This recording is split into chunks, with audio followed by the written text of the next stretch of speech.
tuhaye ikaze muri tuganire nk'uko bisanzwe ni Immaculée Butare twagarutse twari tubakumbuye abakunzi ba tuganire twari tumaze iminsi ariko twagarutse kandi turi ready kuganira rero nk'uko bisanzwe ndi kumwe na co-host Pastor Sharon. Muraho neza Pastor? Muraho neza Immaculée. Ni amahoro? Ni amahoro. Twaje rero uyu munsi turaganira kuri topic twasabwe n'abantu benshi hirya no hino muri Amerika, muri Canada. Abakunzi ba tuganire baraduhamagaye, baratwandikiye, baratubwira ngo ibintu twaganiriye ni byiza, rero ngo badusaba suggestion twagiye tubona cyane no kuganira ku burere bw'abana muri Amerika. Ni ikiganiro kinini cyane gifite ingingo nyinshi ariko niyo teme twabazaniye uyu munsi, niyo turi buganire uyu munsi. Nk'uko bivuze ni ukuri, reka twongere dushimire abakunzi bacu, abantu bose batwandikiye bari kutubwira ati please mwongere mugaruke kuri topic ya parenting, tuyiganireho kurushaho. So murumva ko feedback zanyu turazikeneye, zidufasha kumenya ibyo mukeneye namwe kumva. Niyo mpamvu nk'uko mubibona turi ku kazi, niyo mpamvu twafashe break, turavuga ati nubwo turi mu kazi reka tubanze tuganire cyane. Twafashe aka break gato, turavuga ngo dufate iminota mike tuganiriza abakunzi ba tuganire. Rero niyo teme tugiye kuganiraho mu mwanya mutoya tuze gusubira mu kazi. Kurera muri Amerika. Kurera muri Amerika ni ikibazo twese tugendana nacyo, ni igisubizo. Turashima Imana yatugejeje mu gihugu nk'iki ngiki, ariko muri ibyo byiza birimo hari challenges bizana nabyo. So kuri wowe kurera muri Amerika ni iki kintu umuntu agomba gukora cya mbere iyo uri kurera umwana hano muri Amerika? Kurera muri Amerika ni ikintu buri muntu wese aba afite ukuntu abyumva, buri muntu wese aba afite ukuntu abikora. Njyewe nagira amahirwe abana banjye bose, mfite abana 3 nababyariye muri iki gihugu bose. Kurera bitangira umuntu agitwite. Umuntu agitwite nibwo utangira kumva ko kera wagize inshingano zo kurera, kera wabaye umubyeyi, ugatangira gukora research, ugatangira kwigira ku bandi babyeyi bakubanjirije. Muri iki gihugu rero haba harimo ibintu byinshi tugenda twiga. Bitangirira hano iyo utwite bahita bakubwira ikintu cya mbere bakubwira no kujya kwa muganga. Ukajya kwa muganga ugatangira ama appointment menshi pe. Pastor hano haba amarandevu adashira pe. Ariko uko ugenda ujya muri aya marandevu niko ugenda wiga. Ugenda wiga step by step, trimester uko irangiye indi ikurikiyeho ikazana n'izindi challenge zazo, kugeza noneho ubyaye wa mwana. Ukabyara nabwo hagatangira rero urundi rugendo. Urugendo rwo gusobanukirwa ese umwana ndamujyana he kwa muganga, hehe ndamushakira umudokiteri gute, nabyo ukabigeraho ukabona inzira ziraje. Ariko wakubaza no kwiga no kumenya no gushakisha, ukabona umuganga w'umwana. Umuganga akakubwira step by step ugomba gukurikiza. Umwana agomba kugira amarandevu angana gutya mu kwezi kugeza ageze aya mezi. Akenshi hano muri Amerika, muri state yayo watubarizwamo, barakubwira ngo umwana agomba kujya kwa muganga buri kwezi, once a month, kugeza akwijije umwaka. Ni ukuvuga ngo buri kwezi uragenda umwana bakamwambura ibintu byose na pampers, bakamupima ibiro, bakareba aho umwana agiye agera. Ariko uko ari gukura ari nako bakubwira amavakisi agomba gufata. Hari ababyeyi batabyumva, hari ababyeyi bamwe batizera amavakisi, ariko byose umuganga arabikwigisha akabiguhuguramo, akavuga ngo umwana akeneye urukingo runuru ruzamukingira ibi n'ibi. Ubwo ugenda wiga uko umwana agenda akura. Urakoze cyane, uduhereye hasi. Uduhereye ukimenya ko umubyeyi atwite. That's a good point. Icyo nakongera aho ngaho, reka noneho tujye no mu mwuka nk'abantu bizera Imana, nkanjye nk'umushumba, na encouraging ko mu gihe ukimenya ko utwite, tangire mbere yuko unatwita ujye usenga. Mu gusenga usengere n'abana bawe Imana izaguha. Noneho mu gihe wamenye ko utwite, ufata umwanya usengere wa mwana utwite. Usaba Imana imworose amaraso yayo, imurinde mu nda, akure neza. Ni byiza rwose ibyo uvuze, ni ingenzi. Ni ngombwa ko ukurikiza ibyo byose. Ariko nanone uwo mwana tumworose amaraso ya Yesu, abamarayika bamutwikire. Ariko icyo ni ikintu cy'ingenzi cyane kuko na Bibiliya irabitubwira ngo tuzi umwana inzira nziza azarinda akura atarayireka. So mu byo dukora byose, mu byo tuvuga byose, gutoza umwana inzira y'Imana niyo first step. Noneho nyuma yaho ukongera ugakurikiza nk'ibyo Imana yatubwiye, guhera ku ruhinja, appointments zo kwa muganga, kumushakira umudogiteri. Urakoze cyane. None si umwana amaze kugera mu gihe cyo kujya muri deke, mu myaka nyine yo gutangira kuvuga, toddler, babyita ngo ni toddler mu Kinyarwanda, niba twabyita gute? Umwana aba akwije imyaka 2 ureba. Guhera ku myaka 2. Abazungu bo banabyita ngo ni terrible two. Abatangiye kugira utugeso twaha twa Adamu, mbese abantu bavukana atangiye kutumva. Reka naho tuhavuge discipline imeze gute ku mwana wo ku myaka 2, ni iki kindi wamukorera kugira ngo umufashe mu gukura kwe guhera kuri iyo myaka 2. Urakoze cyane Pastor kuri icyo kibazo. Turaza kunganira na twembi, twese twagize abatadla, abana bacu bageze mu myaka 2.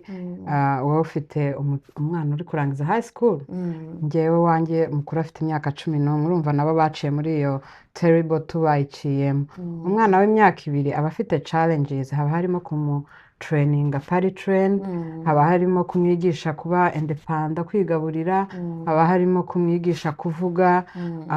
Aba yaragiye, abana benshi bagenda vuba, baba baratangiye kugenda biruka, bafite curiosity yo kumenya ikintu cyose. Wasiga ifu utayipfundikiye ugasanga ifu yuzuye mu gikoni, baba bafite curiosity. Ariko njyewe nagiriwe amahirwe, abana banjye bose barerewe muri daycare. Bajya muri daycare bafite amezi 6, kubera nyine situation muri iki gihugu mwese muzi, utaba ufite umuntu ugufasha, umwana yakwiza amezi 6 ngahita amujyana muri daycare. Ni ikintu abantu b'iwacu benshi batumva, muri community abantu batumva cyane, ariko hari icyo bigufasha. Njyewe byaramfashije cyane kubera imirimo ya hano. Umwana iyo agiye muri daycare aba ari mu maboko yizewe, aba ari mu maboko y'abantu babyigiye.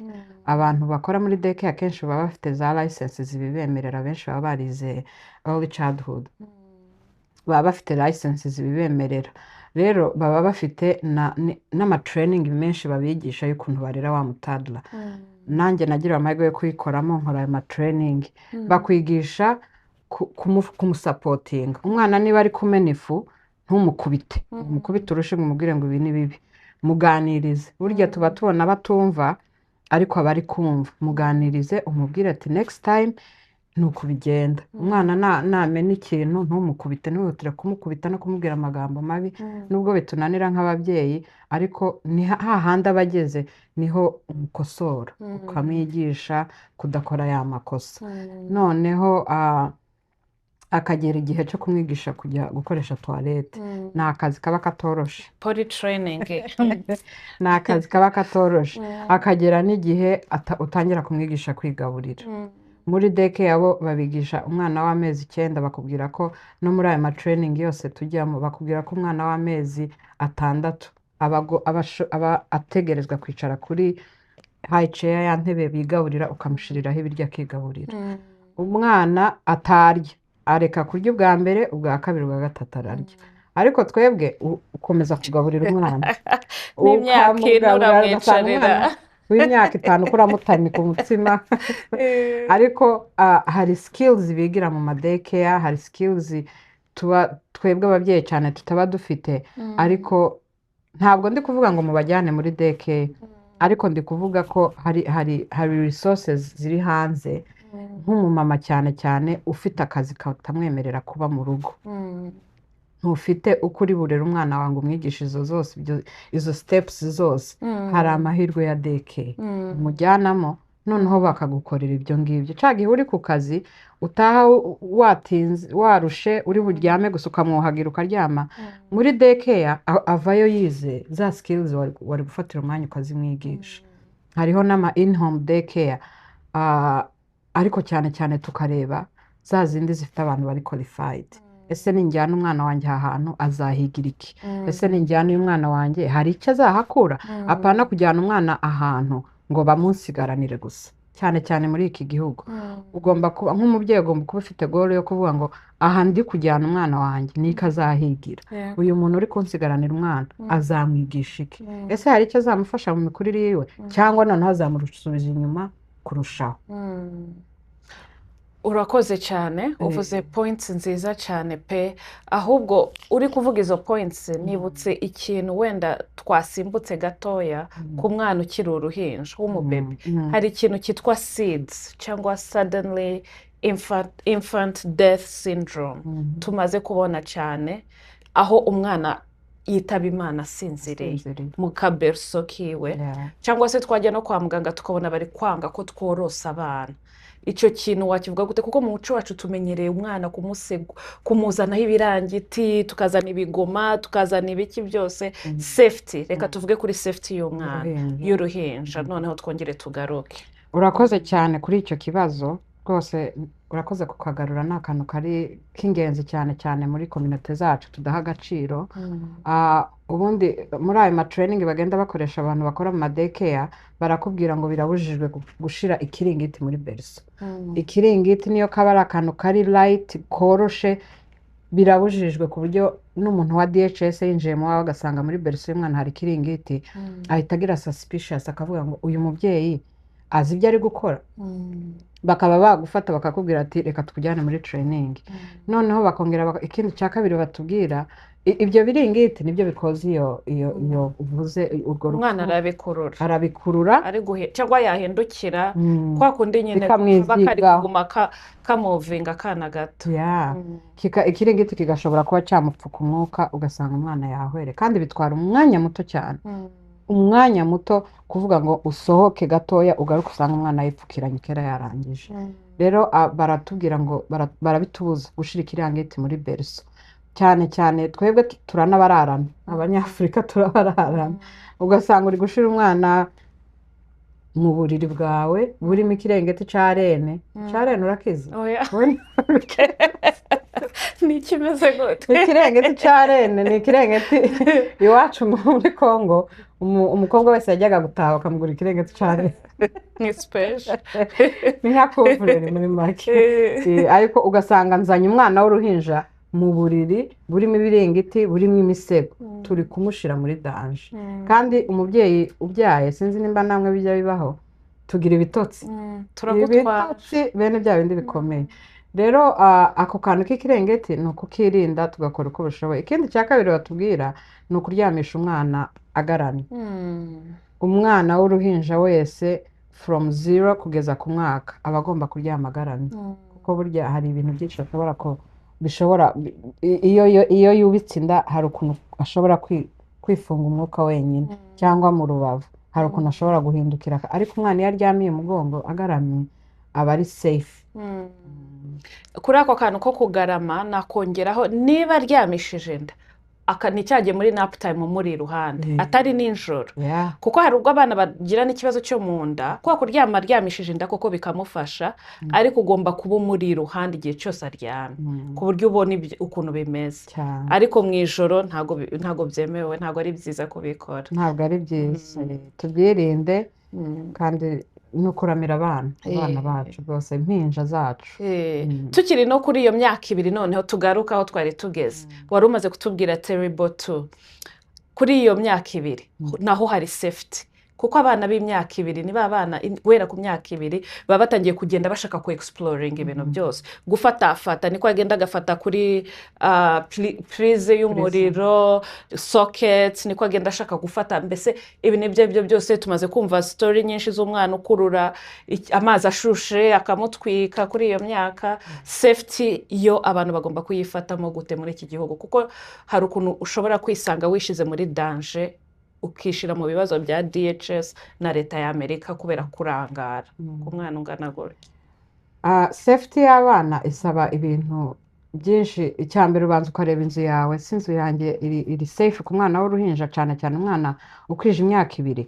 Amaprize hano muri iki gihugu hari ukuntu babyoroheje hari utuntu bagura ugafuka amaprize yose ku buryo hari story y'umwana w'umunyafurika ngo uwo mwana sinzi state sinibuka state yari arimo ariko ni uwa hano muri Amerika w'umunyafurika ngo yafashe ifoke ayishyira muri puriza ikanya ayishyira muri puriza umuriro uramufata hano hantu ukuntu twishizemo ngo imiriro ya hano ntigifata abantu ariko uragufata muri Afurika niho twavugaga ngo umuriro wafashe umwana ariko na hano birahaba niyo mpamvu badukangurira cyane abantu bajya ku ma appointment y'abana bakiri abana batoya bajya babitubwira niba muganga wawe ataranabikubwira ako nakaba ari akabazo abadokiteri b'abana barabikubwira cyane ngo uzagure utuntu dupfuka amapurize umekinge sure nimba uri guteka utekere ku maresho y'inyuma kuko umwana uri mu myaka 2 ashobora kuza agakurura isafuriya iri ku iresho amazi akamumeneka bikaba bibaye ibindi bibazo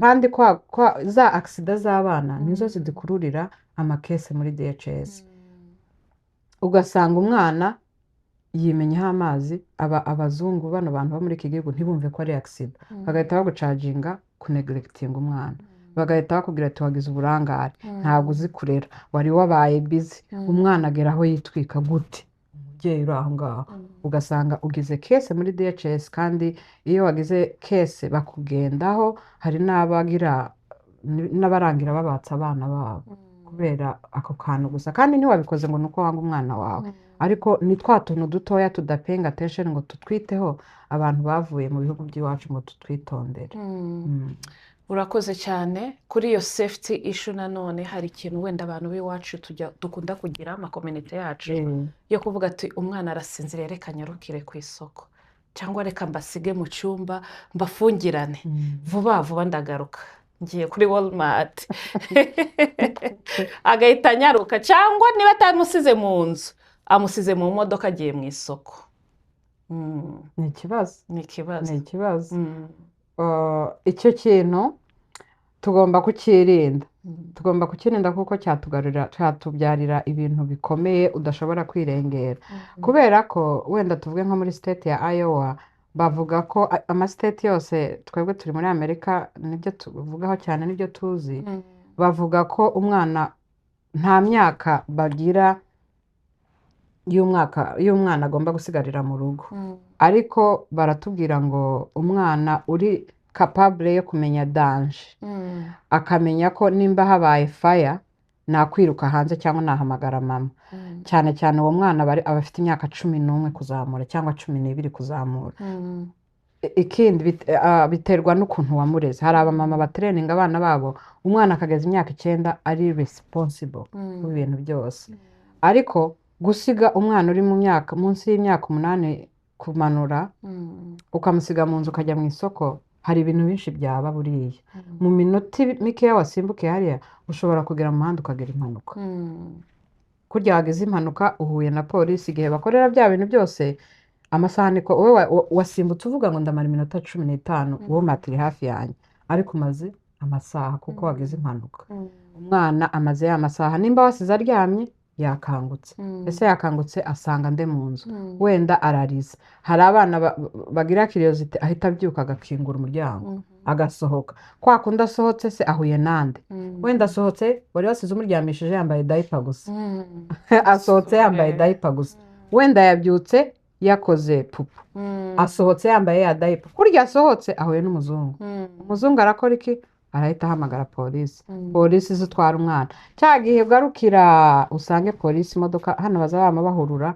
ukamusanga hari imodoka nka 20 ubwo kera ni kese itagira uko ingana wiremeye kandi mu kantu wari gutegereza umwana akabyuka cyangwa umugabo akaza ukamusigira umwana ukajya ku isoko cyangwa ukamuterura ukamushyira mu modoka muri car seat yiwe ukajya ku isoko n'umwana wawe ni ibintu bitubaho kandi hariho twakagombye kubipreventinga iki gihugu ntabwo cyoroshe hari inkuru nigeze kumva vuba aha mu makuru noneho yo nta nubwo ari abanyamahanga n'abinaha umupapa yatwaye umwana ataramenyere ko ari utwara umwana n'umumama ahoraga atwara umwana noneho haba impamvu ituma umupapa atwara umwana ari we umutwara yaragiye ku isoko aragenda ageze ahantu agomba kujya ni muri Florida haranashuha yibagirwa ko afite umwana arasohoka aragenda akora ibyo akora mbese kubera stress n'ibiki n'ubuzima yibagirwa ko yazanye n'umwana asiga afunze imodoka, afungiranye umwana mu modoka n'ibiyo bizamutse. So mu gihe yagarutse agaruka asanga hanze huzuye polisi, paramedics, ibiki byose. Oh my God, abona kugarura ubwenge k'umwana yari yamusize mu modoka. Kandi tumaze no kumva kesi nyinshi z'abana bapfira mu modoka kubera ubushuhe bwinshi ababyeyi babibagiwe. So nk'ababyeyi b'abamama cyangwa abapapa bose ni inshingano zacu. Iki gihugu kiradutwara, dufite ibitekerezo byinshi, turi busy, ariko nawe ni inshingano zacu zo kongera kugaruka tukavuga wa mwana ari he, ari gukora iki, ameze gute, mbese tukaguma turi standby, turi maso kugira ngo ibintu nk'ibyo ngibyo bye kutugwiririra amahano nk'ayo ngaho. Uvuze ako kantu nibuka ukuntu ababyeyi b'abapapa batererana abamama cyane cyane bo muri community zacu, ukumva ngo umugore niwe uri responsible yo kujyana umwana ku ishuri, kuri daycare, kugira gute. Nibyo bituma uko kutaba involved muri ibyo bintu byose nibyo bituma umupapa ashobora umunsi yatwaye umwana akamwibagirwa mu modoka. Ariko kandi nimba na schedule yawe itabikwemerera, hari ukuntu abagabo badusapotinga. Nimba muri famille umugabo ari ujya utwara abana ku ishuri, umugore akiha responsibility zo kuvuga ngo nzajya muhamagara mu checking on, muvuge nse wadepoje umwana, byagenze gute, umwana yarize se, bimeze gute, ukamakinga sure ko nta kintu yibagiwe. Niba ari umumama ujya utwara abana muri za activite zose, mu mashuri, muri daycare babajyanayo, umugabo ibe iminota mike uhamagara umugore, kuko hari ukuntu twibagirwa tukananirwa gusapotinga bagenzi bacu. Kwibagirwa guhamagara mugenzi wawe ngo umucekinga, umubaze se umwana yagiye ku ishuri, yagezeyo amahoro, mwatashe, wabafashe. Kuko kuri kwa gucekinga hari igihe ushobora gusanga yibagiwe, agahita avuga ati amasaha yageze yo gufata umwana, kumbe kubera ko twese turi busy. Umumama ari busy, umupapa ari busy, ushobora kuba busy ku kazi, kuko twese tujya kutuzi tutazi what to expect. Umugabo ashobora kugera ku kazi akaba busy. Nimba ariwe wari ufite gutora umwana, ngewe nkavuga nti ngomba kumwibutsa, ngomba kwiba iminota 2 nkamuhamagara nkamubaza. Ubwo ibyo byose bigenda bipreventinga ya accident cyangwa se ya case tugera muri DHS. Tube involved twese babyeyi, biratureba, ni inshingano zacu, dufashanye kurera abana bacu. Noneho reka tuve muri iyo myaka mitoya tujye ku mwana utangiye kujya ku ishuri, umwana utangiye gukenera discipline. Kwa kundi twakubitwaga iwacu, nibuka inkoni twakubiswe. So discipline ya hano duha ishusho yo guhana umwana muri Amerika. Ni za nkoni badukubitaga, uzi ko twebwe baturyaga n'ibinyungu, tugasanga umwarimu asigaranye inyama mu nzara ze. Ugatahana igikomere, ugatahana ukamara ukwezi ugifite igisebe. Mana yanjye, buriya twarakubititse Abanyafurika, twarakubititse. Uzi ko bazanaga n'inkoni agakubita nk'uri gukubita inyamaswa, twarakubiswe. Ariko muri iki gihugu biratandukanye discipline ya hano. Ariko baranakubwira ngo discipline mu rugo mwenyine mwiha ukuntu muzadisciplininga abana banyu. Yes, Amerika yose irabivuga, irabyigisha, itanga amatraining ku buryo bwo gudisciplininga umwana. Ariko kandi nk'ababyeyi, wowe n'umugabo wawe muricara mukavuga ngo umwana nakora ikosa tuzamuhana gute. Ariko kwa gukubita ntikurimo, iyo choice ntabwo irimo. Mushobora kuvuga tuti umwana ariko no guhana harimo kwigisha. Burya guhana kwigisha harimo kwigisha kwinshi. Mushobora kumuganiriza, nimba usanze umwana yakoze ikosa, muhamagara umwicaza umuganiriza. Kwa kumuganiriza ubanza umubaze niki cyabiguteye. Iyo ari umwana mutoya utumva, ariko nta mwana utumva, n'umwana twavuga ngo n'umwana w'imyaka 2 arumva, uramuganiriza ukamubwira ati kumena ifu ni bibi, ibi ni bibi. Uzabisubiramo inshuro 3, inshuro ya 3 azamenya ko yakoze amakosa. Azakubona yayimenye, nakubona ahita yiruka. Kwa guhunga rero ni ikimenyetso kikwereka ko you know what, nakoze amakosa, mama araje, agahunga. Abandi bana batangiye kugera imyaka 5 ingahe, azakubona amenye ko yakoze ikosa, atangira ikosore. So kuganiriza umwana ukagenda umubwira amakosa yariyo kugeza noneho abaye mu teenager uraza kuba tubwiraho. Ariko discipline ngiye nemera ko umuryango mwenyine muricara mukavuga ngo abana bacu tuzabahana tubaganiriza. Abana bacu abazungu hano bakoresha ngo time out, ari abana bafite ama electronics bakazibatwara. Ariko hari uguhana umwana umuganirije, akumva kandi ukaba umuhereyemo inyigisho. Sinzi nimba watwunganira kuri icyo kintu cya disipurine. Urakoze uvuze ni ikintu kinini cyane kandi gikomeye kandi uvuze ingingo nziza pe. Ikindi njye nagarukaho ni akantu ko gukubita. Gukubita ntabwo ngiye kugakuramo burundu kuko gukubitwa nako kurakenewe rimwe na rimwe uri guhana umwana bitewe n'ukuntu mwabyumvikanyeho. Hagomba kuba harimo some toughness mu byo muri kuvuga. Ikibazo ni ugukubita ukarengera. Ikibazo ni ugukubita n'ahangaha niyo polisi yaza umwana yaguhamagariye polisi aguhora akaza aje kubaza ko wamukubise, ntabwo aguhora kumuspankinga. Hari ugukubita ko guspankinga, ko guhana, gukubita ku kabuno cyangwa uri guhana umwana neza. Ariko hari ukurengera, hari abuse, hari difference ya spanking, hari na difference yo ku abusinga noneho umwana.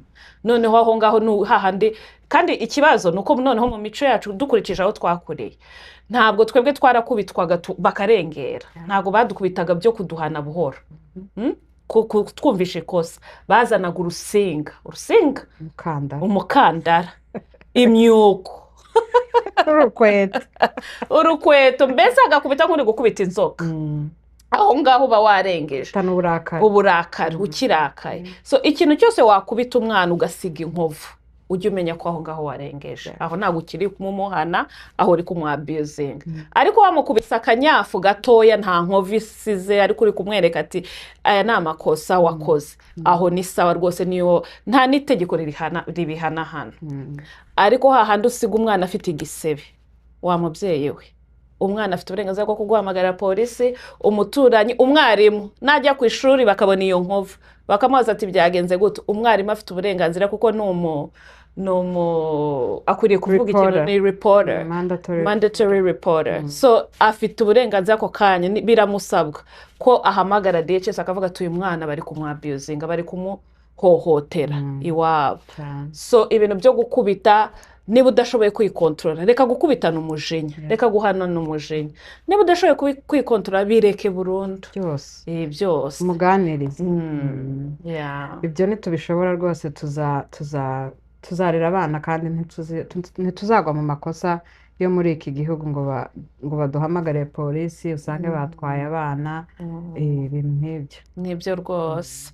Noneho tuve gukurikirana umwana ku ishuri, cyane cyane ababyeyi bacu, kumwandikisha, kumekinga sure. Hano ibintu byose ni electronic, ntabwo ni gake cyane impapuro ziza mu gikapu. Ibintu byose communication, umwana ngo yakoze amakosa bitubwireho. Hano ibintu kera tukiza ibintu byinshi byari ku mpapuro, ukagira ngo tukabona bohereje umwana mu rupapuro lettre ngo ushire umubyeyi. Ariko ubu ngubu ibintu byose byabaye kuri email. Amashuri menshi asigaye afite apps bakommunicatingaho n'ababyeyi. Rero kuba involved mu buzima bw'umwana cyangwa se mu buzima bw'amashuri y'umwana hano ni ibintu bifite akamaro, kubera ko ku ishuri barabibona. Njye nagiriwe amahirwe yo gukora ku ishuri imyaka itari mikeya. Nabonye ukuntu abarimu bahita bamenya ngo uyu mwana ababyeyi be bari involved, uyu nguyu ntibari involved, bakabimenya mu kigo cyose. Noneho rero abana b'iwacu bo rero biba biri worse. Ugasanga umwana, ushobora kubaza umubyeyi ngo umwana yiga muri ihe grade, ntamenye gutandukanya elementary school, ntamenye gutandukanya middle school, ntamenye gutandukanya high school. Hano muri Amerika umwana ahera muri preschool. Preschool ni ukuvuga ama district menshi aba afite preschool za part time, aho umwana yiga half day cyangwa amasaha ngaha agataha. Yava muri preschool akajya muri kindergarten. Kindergarten ariyo gardienne ashobora kuyigira kuri rya shuri azigiraho akagera mu wa gatanu. Iyo ngiyo aba ari elementary school. Umwana yagera mu wa gatandatu aba atangiye middle school akageza mu wa munani. Uwa munani yava aho ngaho akajya mu wa cyenda akaba atangiye high school. Uko agenda ahindura amashuri niko buri mwaka ugomba kuzuza application, buri mwaka, kandi ni kuri cya kigo kimwe. Iwacu umwana yajyaga ajya ku ishuri akiyandikisha, that's it. Ariko hano muri Amerika buri mwaka ugomba kuzuza application electronic ukayisubmitinga. Nk'ubu ngubu turi mu kwa gatatu, amashuri azatangira mu kwa munani, kera application zabaye opened, abantu kera ngira ngo deadline ni muri April sometimes muri ayo aho ngaho. Ni ukuvuga ngo iyo utamwapurikiye aho ngaho hari igihe hano bijya bibaho wagenda ugasanga muri district yanyu yuzuye, bikaba ngombwa ko umwana bamwohereza mu yindi district kandi wenda nta transport ufite, kubera ko wakereje. So wamara izo processes zose zo kumwandikisha ukaba rero involved, ukamenya umwarimu. Hano bagira meet the teacher guhera muri preschool, umwana aragenda akamitinga umwarimu uzamwigisha uwo mwaka wose, girana ubusabane n'uwo mwarimu, communicating n'uwo mwarimu. Sharo, uwo mwarimu niwe uzajya umara amasaha menshi n'umwana wawe. Hano abana bajya ku ishuri 7 bagataha 4, wowe ukava ku kazi 5, ufite amasaha munsi y'5 umarana n'umwana mbere y'uko aryama. Nimba nta relation ufitanye n'uwo mwarimu ufite ikibazo nk'umubyeyi. Hano ibintu byaroroshe, ntago bikigira ngo uvuga icyongereza ntukivuga. Show up, bazazana umusobanuzi agusobanurire. Conferences z'abana magrade yose guhera muri preschool. Zowe ntagira conferences harazigira kandi afite imyaka 2. Conferences ni hahandi ugenda umwarimu akakubwira umwana ari kugenda gutya, ameze gutya, ari kubyumva, ntari kubyumva, ari gustrugglinga hano, mumufashe gutya.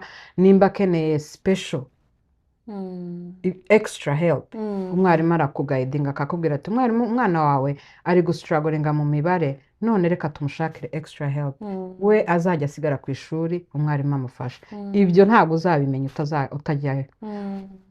Kandi abazungu ba hano iyo babonye abarimu bigisha abana bacu, iyo babonye umubyeyi atari involved, ntago bakubwira, ntago bagucommunicatinga umwana wawe ari gustrugglinga, bakubwira gake, kuko bari kubona niyo bakubwira ntaco uri bukore. Ahubwo ugasanga bari kumufatira decision, ugasanga bamwinjije muri izo extra program we utabizi. Kandi ni ibintu bibabaje cyane pe, bibabaje pe. Rero tube involved, dukurikirane. Nimba utumva icyongereza rwose turabizi, indimi za hano ziragoye, ariko ubaze tse ni gute naba involved mu bintu by'abana banjye.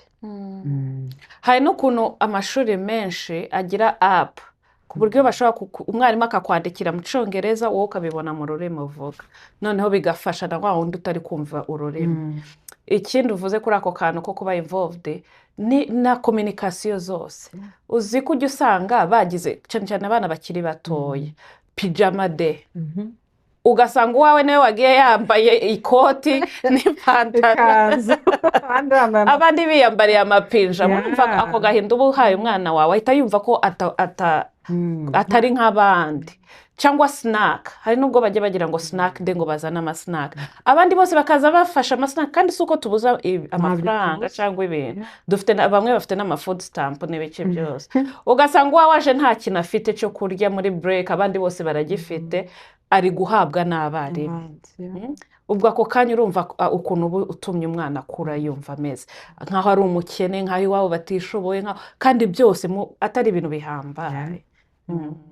Ni ibintu bibabaje iyo uri kubibona cyane nk'abakora ku mashuri, urabireba ukavuga ati se nk'uyu mwana disi, ubu se mama we yabuze chips, ariko wajya kumubaza akakubwira ati nta makuru namenye ko babasabye chips. Rero babyeyi beza, tube involved, tujye tubaza amakuru y'ishuri ry'abana bacu bigaho, umenyane n'abantu bakora muri ofisi y'ishuri ry'umwana wawe, bazakuzanira umusobanuzi kandi ibintu byose bizagenda neza. Numara igihe utumva communication zivuye ku ishuri, wibaze impamvu, ujye kureba impamvu bitari kuba, kuko hari impamvu. Nibutse ka gastori k'umwana washizemo email ye ku ishuri, bajya bashaka kwandikira umubyeyi, kumbe bari kwandikira umwana, kandi ubwo bari kumurega ibihano byinshi, umwana nawe agasubiza ari gusubiza ku ishuri, umubyeyi atabizi. Umwana akibera umubyeyi wenyine, akibera umubyeyi, bya birego byose bakabona ntacu uri gukora, kandi ari umwana uri gusubiza ku ruhare rwawe. So tube involved muri ibyo bintu. Mbere yuko dusoza ikiganiro cacu, reka ngaruke ku kantu ka daycare. Abantu benshi barambajije, ngewe nabo barakubajije ngo muri daycare ngo abana babaha imiti. Nta daycare za hano ziha abana imiti pe, nta miti basinziriza. Nayikozemo imyaka myinshi, abana banjye bagiyemo ngira ngo n'abawe bayigiyemo nta daycare za hano ziri safe, baba bafite kamera ahantu hose, iyo umwana wagize impanuka baraguhamagara bakanabikwereka kuri kamera umwana yaguye gutya. Rero nta daycare zitanga imiti pe. Hariho trust y'amadaycare, niyo mpamvu abazungu babajyana muri daycare, nuko hariho trust, nuko hariho ibintu byose biba bigaragara. Rero abantu bambajije, abamama batubajije ngo muri daycare baha abana imiti, nta miti babaho. Urakoze cyane gusobanura ako kantu, kuko hari ubwo twitesha amahirwe ugasanga umwana arakugoye, unaniwe kujya ku ishuri, unaniwe kwiteza imbere, unaniwe kandi ubifite hafi, ufite izo resources, ushobora no kubona daycare y'ubuntu, ariko ukanga kumutwara, ukanga nawe kwiteza imbere kuko uri kurera wa mwana wakabonye ubufasha bwo kujya nko muri daycare. Wari uzi ko muri Iowa basinye imyaka 2 ishize bemeje itegeko ryo kuvuga ngo umuntu ujya ku ishuri ariko ushaka kujya kwiga ugakora no muri daycare, cyane cyane abantu ba hano biga baba bakora, ukajya gukora muri daycare amasaha 30, umwana wawe baramwishyurira full time, nta n'igice rutanga. Ufite akazi kawe ka part time ko muri daycare, hanyuma ukajya no ku ishuri. Muri daycare hano barakwishyurira 100%, kandi ukagaruka ukaba uri kumwe n'umwana muri ya daycare uri kumureba, bari no ni amahirwe menshi. Aho kuvuga ngo ujyane umwana umusige hahandi nyine harya tutavuze, wamujyana muri iyo daycare ukanayikoramo, hanyuma bakamwishyurira, ukajya no kwiga icyo cyongereza niba utakizi. Izo ni resources tuva dufite ariko tutaha agaciro. Ukiri kuri izo resources, wenda reka iminota yacu iragiye, ariko reka twongere tuvuge akantu gato ku babyeyi baba bafite abana bavukanye ubumuga, bafite special needs, bakeneye akantu runaka, bakeneye extra help, wenda n'izo resources zihari ariko umubyeyi akanangira. Hari ubwo ndibuka hari igihe rimwe bampamagaye ku ishuri ry'umwana wanje, yari afite, ntabwo yavugaga neza kandi ari muri kindergarten, barambwira ati umwana wawe hari inyuguti atabasha kuvuga neza, niba ari ukubera ururimi rundi muvuga mu rugo, ati reka tumushirireho verbal therapy, haza umuntu speech therapy, hagiye haza umuntu ku ishuri amufasha. Ababyeyi benshi hari ukuntu twanga utuntu nk'utwo ngo ugahita wumva umwana wanjye bamwise ko adafite ikibazo kandi koko wenda agifite. Wabivugaho gute mu minota 2 dufite? Hano hanze muri Amerika, muri state ya Iowa hari resources nyinshi. Iyo cyane cyane ikintu nabwira ababyeyi, umwarimu cyangwa se umudokiteri w'umwana wawe akubwiye ngo umwana wawe afite ikibazo runaka, irinde kuba deny, kubyanga, kubihakana, ahubwo mubaze ati se namufasha gute, ni gute namufasha kugira ngo icyo kibazo niba kiri na permanent ariko abe yagera yakwiyeva babyita nubwo afite ikibazo ariko yakura icyo kibazo akazagikurana, ariko akaba umwana ubana n'icyo kibazo mu buryo bwiza. Nimba atabasha kuvuga ushobora kumujyana mu ba speech therapist, niba atabasha kugenda ushobora kumujyana mu ba physical therapist. Yes, ashobora kutazagenda ariko hari ikintu bamufasha, kuko bajya abantu barabyigiye, niyo mpamvu bariho, barabyigiye niyo mpamvu bariho. Tubagane kuko dufite abo bamama benshi baba bafite na za Medicaid, birabyishura 100%. Rero twirinde guhakana, kurwanya abaganga no kubahakanya. Nimba bambwiye ngo umwana wanjye afite akabazo runaka, aho kuvuga ngo nihutire kubihakana, baza wa muganga nise how can I help my kid, how can I support, kuko ni wowe noneho ugiye kubijwi ry'uwo mwana, ni wowe uzamuvuganira, ni wowe uzamugeza hahandi kugira ngo nawe azabashe kuba umwana, kuko abo bana bose bajya ku ishuri. Hariho za IP ni programme bashiraho umwana wawe nimba ari behind ku kintu runaka, bakamushakira umuntu uri extra uzajya uvuhana akaza kumufasha muri cya kintu akeneye. Ibyo byose bazabimukorera kubera ko umwana yagiye kuri icyo kintu bita IP.